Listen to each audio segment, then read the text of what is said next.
Soulagez vos zygomatiques avec la pastille du Dr Caf. Et pour faire passer la pilule, le Capitaine Sprutz.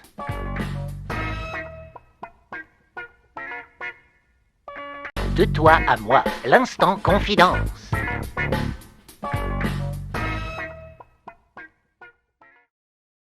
Capitaine Sprutz. Capitaine Sprutz, on s'est posé, Étienne et moi, on s'est posé une question importante et grave. Ça fait maintenant des années, 20 ans, 20 ans, même 20 plus ans encore. que vous voyagez, que vous revenez, nous racontez vos histoires, etc. Et il y a un truc qu'on demandait. C'est comment, au bout de 20 ans et tant de voyages intersidéraux, vous faites pour rester toujours un sexe symbole, pour garder cette forme éblouissante. Cette jeunesse quelque part. Cette silhouette. Quel est votre secret? On voudrait tous savoir votre secret pour après tant d'années, mais paraître, on dirait que vous avez 14 ans, 15 ans, grand maximum, quoi. Donc, Et comment faites-vous? Quel est le secret? Capitaine Sprutz.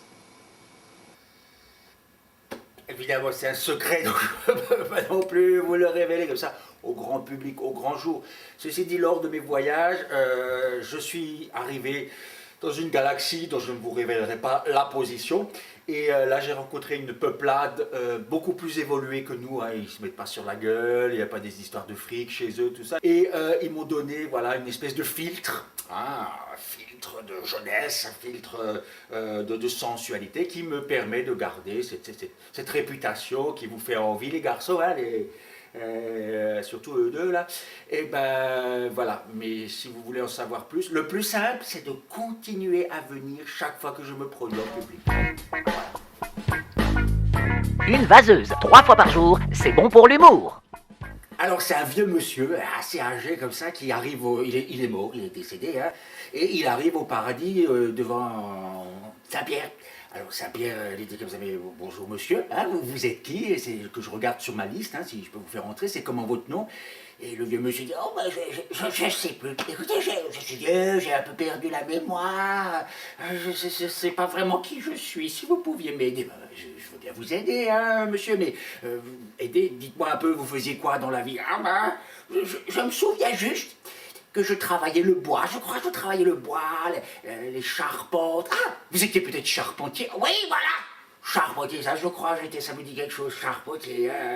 Ah d'accord, charpentier. Ah, un autre souvenir aussi, je crois que j'avais un fils qui a beaucoup fait parler de lui, hein, je sais pas trop qu'est-ce qu'il a fait, mais il a fait des trucs qui fait qu'on se souvient de lui.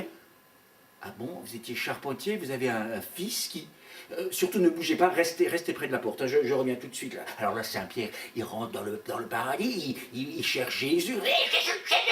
Alors Jésus il vient, oui, qu'est-ce qui se passe, Saint-Pierre?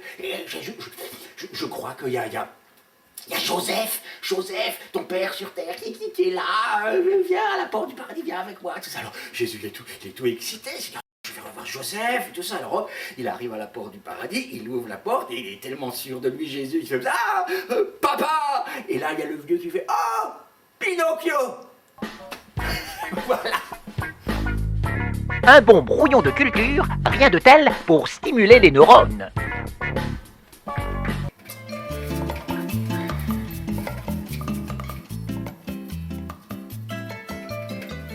Alors, vous n'allez pas le croire, Culex. Culex.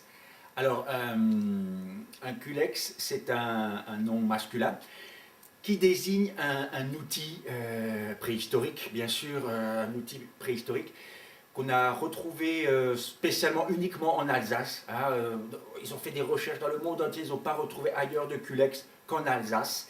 Et ça a surpris la communauté scientifique, hein, dont je fais partie, et de tous les anthropologues et archéologues du monde entier. Ils ont même tenu ici une réunion, hein, le fameux sommet du Culex, à propos de cet outil, hein, qui a une forme un peu particulière. Effectivement, il a une forme de fesse, hein, c'est un outil en forme de fesse qui permettait, visiblement, hein, d'après les dernières recherches, de préparer du pain.